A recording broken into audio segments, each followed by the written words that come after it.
And hello guys, once again, welcome back muli sa ating channel. Maligayang pagbabalik and mag-ingat po kayo palagi kung saan mo kayo naroroon. And of course guys, gusto ko lang kayong pasalamatan sa inyong walang sawang pagsuporta dito sa ating channel, sa ating buong team Kalingap, no? And maraming salamat especially sa mga Suli Jomcal fans na palaging nag-aabang sa ating upload. Nako, maraming salamat.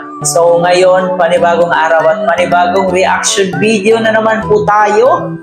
Ayan, so excited ba kayo guys? Dito sa ating reaction video is marami po tayong malalaman. And isa pa sa malalaman natin is bakit nga ba tinatago nila yung pagjojowa nila or yung pagiging sila na, yung pagiging officially magjowa na sila. Ano nga ba ang dahilan? Yan ay malalaman natin mamaya. So marami pa tayong malalaman dito sa ating reaction video. Kaya tumuto kayo at tapusin nyo po itong video na to para maging masaya yung araw nyo. So ayan guys, bago natin simulan, baka bago pa lang po kayo dito sa ating munting channel at baka gusto mo ng ganitong klaseng reaction video, huwag limutan mag-subscribe, pag-turn on notification bell para every time mag-a-upload po tayo, updated po kayo. Higit sa lahat, huwag natin kalimutan, palagi natin suportahan ang pinakaama ng Kalingap, si Kuya Val Santos Matubang, Ate Edna Vlog, Kalingap Rab, at syempre si Jack Matubang. Suportahan po natin ang ating K-Boys, Kalingap Partners, mga charity vloggers sa Pilipinas na handang tumulong sa ating mga kababayang mahihirap. So let's go, suportahan natin silang lahat. At ang aking magsamahang Kalingap Reactors, suportahan po natin sila. So let's go, huwag na tayong magpaligoy-ligoy pa. Alamin muna natin ano nga ba yung mga sikreto nila at bakit nga ba umabot ng almost 8 months bago nila officially na sinabi na sila lang dalawa, magjowa na silang dalawa. So let's go guys, alamin muna natin, panoorin muna natin itong video na to, tsaka tayo magbigay ng ating opinion pagkatapos nito. Ito, maganda to. Opo. Ano ang na-discover mo kay Carla sa travel ninyo? Yun siguro, sobrang adventurous na kuya. Hindi siya takot sa sa pag-travel. Basta yun Hindi kuya. mo pa ba yan alam dati? Alam ko na siya dati kuya, pero alam mo yung tipong kung may gusto siyang itatry niya. Gagawin niya talaga. Kasi sayang yung chance. Ako kasi, ewan ko, siguro dala din sa medyo bumabata kasi tayo. Kaya Kasi meron din naman, di ba, yung mga adventurous sila pero pagdating doon nahihiya. Pero siya talaga tinatry niya. Siya talaga tinatry niya po yan. Nilakasan niya yung loob niya. Ayun. Kumbaga, actually ko hindi mo siya maano kay Carla. Kasi si Carla sobrang mahiyain, sobrang parang kung introvert, pero grabe pa lang yung mayroon siyang adventurous sa loob niya. So ito bro, may ibang tanong ko dito, mga random lang to. Bahala ka kung sasagutin mo yun. Sige po. Ayan. Sino unang nagigising? Ay, si Carla po. Ikaw yung ginigising? Ako na lang ginigising. Actually, meron naman kasi kami kasama. Oo. Yun.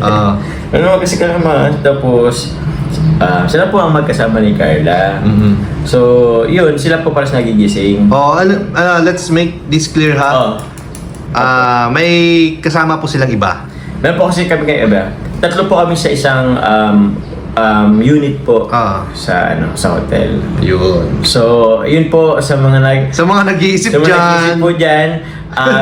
Ako po natulog po ako sa sofa po. Yan. Tapos, meron pa ng tanong dito. Ano po? Sino ang unang nag-good night kiss? Ay, good night kiss baga? Ay, grabe naman sa good night kiss. Nasa yun, kung sagutin mo. Siguro huwag na lang po. Huwag na lang? Baka mahiya si Carla.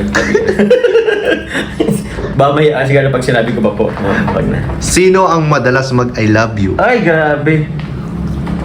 Sino po ba? Si Toot! Hindi ko naman sasagutin. Huwag na. Ay, naku, baka mahiya na naman. Mahiya na naman. Baka mami sa'yo, ba't may sabi pa yun? Kaya nga eh. Secret na yun. Secret na yun, sabi na po yun. Pero, yun kasi sinama natin kasi baka lang, malay mo, sagutin mo, di ba? wala namang mawawala. Oo. May mga bagay na mas maganda sa amin na lang. Oo, tama. Hope you understand, guys. Yes, pero ito, kunti na lang to. Tapos na tayo. May iba na lang. Diba? May iba naman tayo, ha? May iba naman tayo. Ito, may tanong. Paano ka sinagot ni Carla sa Thailand? Paano ba sinagot ko, ya? Sabi niya siguro yes, I do. Paano ba sinagot ko, ya? Explain mo. Saan yan nangyari? Sa hotel ba? Habang nagta-travel? Siguro habang kumakain. Habang kumakain? Dito lang, dito. Ay, grabe po yan, guys. Tandaan nyo, guys, habang kumakain po, dun po sinagot si Papa Joms. Bahala na kayo kung saan. Bahala na po, bahala. Kaya mahalaga talaga sa kanila ang pagkain. Kasi din mo kasi yung mood ng isang tao eh. Oo, sa pagkain. Grabe, binusog mo muna bago mo tinanong, ha? Strategy kasi yun. Strategy pala yun? Oo. Ay, nako. So, ito na lang. Ito, ha. Last two na lang, last two. Last to, sige po. Ito galing sa akin to, ha. Okay, kuya. Bakit matagal ninyo tinago na magjowa na kayo? Bakit matagal ang tinago? Kasi kuya, strategy. Hindi. Paano ba? Siguro paano ba? Para iwas na lang din siguro kasi iwas may mangialam. Ayun. Kasi we're in the world of maraming nakakita. Oo. So sometimes po kasi mas maganda ang meron ka din naman pina-private sa sarili mo. Tsaka, syempre, may serie pang May serie pa. May serie. Diba? Oo. So, yeah. Dali kasing makapekto rin yun eh. So, Baka makasira dun sa sa pinaplano ni Kalinga Prob sa serye. Oo. Diba, isa rin yung factor. May factor na gano'n. Yan. So, yan po yung pinag-iisipan din naman talaga po. Baka maraming makialam. Ayan. Kaya matagal po na tinago, 7 months po bago natin nalaman. 7 months. October, di ba? November, December, January, February, March, April, May. 7 months. Grabe. Sige ba lang mag-commute? 7 months kaming nagmukhang tanga, bro. Ay, grabe na. Sorry naman. Hindi, joke lang. Itong video na to ay galing po kay Kuya Nel, isang sakalam na Jomcar reactors. Susuportahan natin ang bawat upload ni Kuya Nel. So dito nga po, tinanong ni Kuya Nel si Papa Joms kung ano yung na-discovery niya dito kay Carla nung pumunta sila dito sa Cebu. So yun, nalaman niya. Ay actually, alam naman niya pero hindi siya expect na ganun pala talaga katapang si Carla.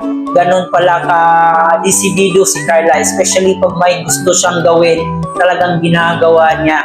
No, at kitang-kita niyo naman po doon sa part 88, kahit ako, siguro matatakot talaga akong talunin yung 10 meters, pero napaka-easy lang ni Carla. And alam naman natin na sobrang mahihain si Carla, sobrang napaka-introvert, pero pagdating sa adventure, masasabi natin napaka-ano talaga ni Carla, no? Walang inuurungan. Ganon ka-adventurous si Carla. And napag-alaman din po natin dito sa sinabi ni Kalingap Jomar na mahilig pala talaga si Carla ng ganito. Yung mga talon-talon, so mahilig pala si Carla noon. Kaya hindi na rin nakapagtataka kung bakit nagagawa niya yung mga bagay na yun. Sinare ni Kalingap Jomar dito kung gaano ka adventurous si Carla. May mga iilan pa siyang na-discover dito sa personality ni Carla. So, yun, maganda yun kasi officially na silang mag-agong dapat kilalanin nila yung isa't isa nila. So, yun na nga, marami ring tanong si Kuya Nel, isa na po dito, kung sino yun daw ang nag-good night kiss, sino daw ang nag-I love you.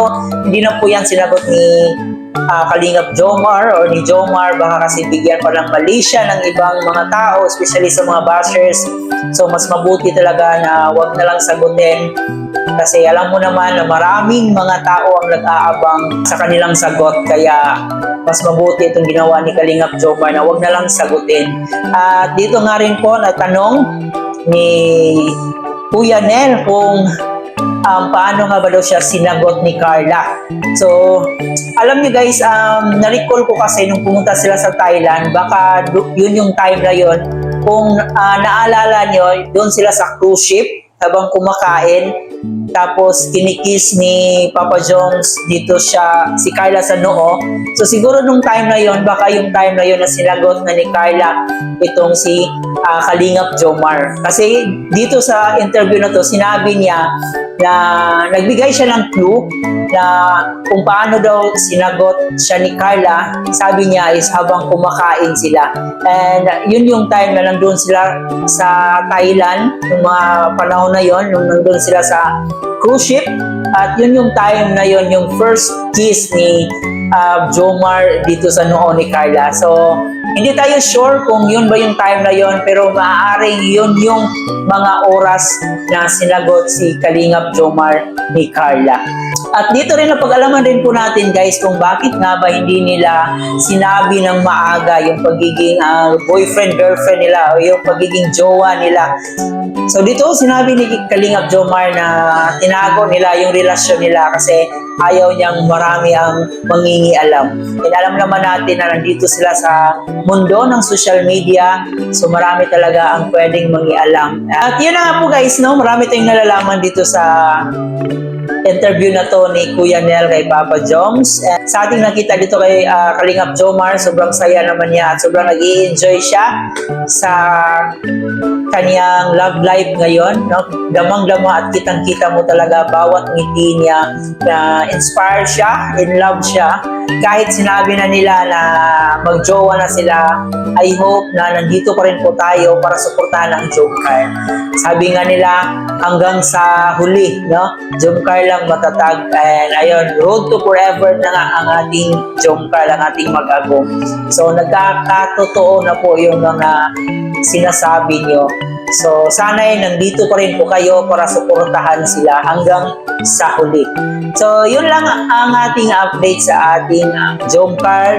Kung nagustuhan nyo, huwag kalimutan mag-like and share, and of course mag-subscribe na rin po kayo guys. And kayo, ano yung komento nyo patungkol dito sa ating reaction ngayon? I-comment nyo po dyan sa comment section. Muli po, ito nga po pala si Chloe TV. Marami pong salamat.